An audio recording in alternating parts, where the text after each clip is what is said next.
أعوذ بالله من الشيطان الرجيم. بسم الله الرحمن الرحيم. يا أيها الذين آمنوا لا تأكلوا الربا أضعافا مضاعفة واتقوا الله لعلكم تفلحون. واتقوا النار التي أعدت للكافرين وأطيعوا الله والرسول لعلكم ترحمون.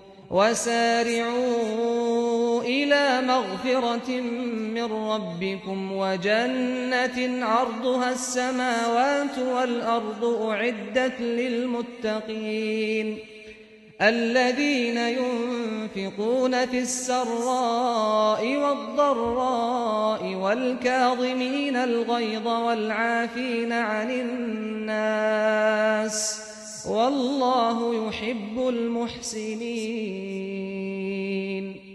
والذين إذا فعلوا فاحشة أو ظلموا أنفسهم ذكروا الله فاستغفروا لذنوبهم ومن يغفر الذنوب إلا الله ولم يصروا على ما فعلوا وهم يعلمون.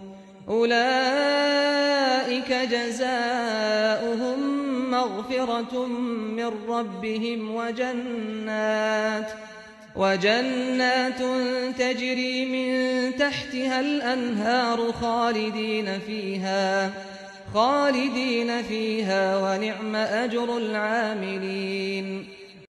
ایمان والو، آگے بھی خدا کی مدد چاہتے ہو تو یہ بڑھتا اور چڑھتا سود کھانا چھوڑ دو اور اللہ سے ڈرتے رہو تاکہ تم فلاح پاؤ، اور اس آگ سے بچو جو منکروں کے لیے تیار کی گئی ہے، اور اللہ اور اس کے رسول کے فرما بردار رہو تاکہ تم پر رحم کیا جائے، اور اپنے پروردگار کی مغفرت اور اس جنت کی طرف بڑھ جانے کے لیے دوڑو جس کی وسعت زمین اور آسمانوں جیسی ہے، ان پرہیزگاروں کے لیے تیار کی گئی ہے جو ہر حال میں خرچ کرتے ہیں، خواہ تنگی ہو یا کشادگی، اور جن پر خرچ کرتے ہیں ان کی طرف سے زیادتی بھی ہو تو غصے کو دبا لیتے اور لوگوں کو معاف کر دیتے ہیں۔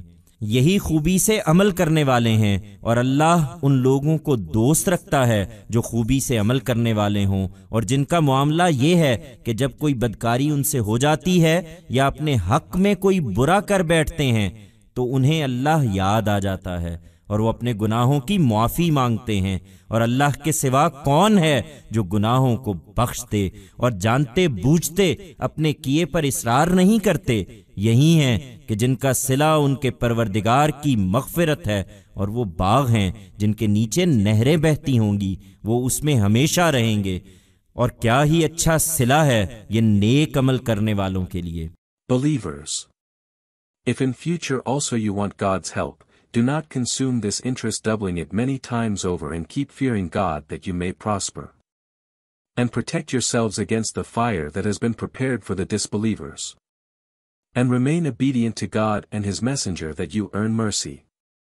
And run to advance to the forgiveness of your Lord and to paradise, which is as vast as the heavens and the earth, prepared for the righteous. Who spend in all circumstances, whether they are in ease or in hardship, and, even if they encounter any excesses from those upon whom they spend, they curb their anger and forgive people. These are people who are thorough in their deeds, and God befriends those people who are thorough in their deeds. And such are they that if they commit a lewd act or do something evil to themselves, remember God and seek forgiveness for their sins, and who but God can forgive sins, and do not deliberately persist in what they have done. It is these who shall be rewarded with forgiveness from their Lord and with orchards beneath which streams will flow. They shall dwell there forever. And what a grand reward this is for those who do righteous deeds.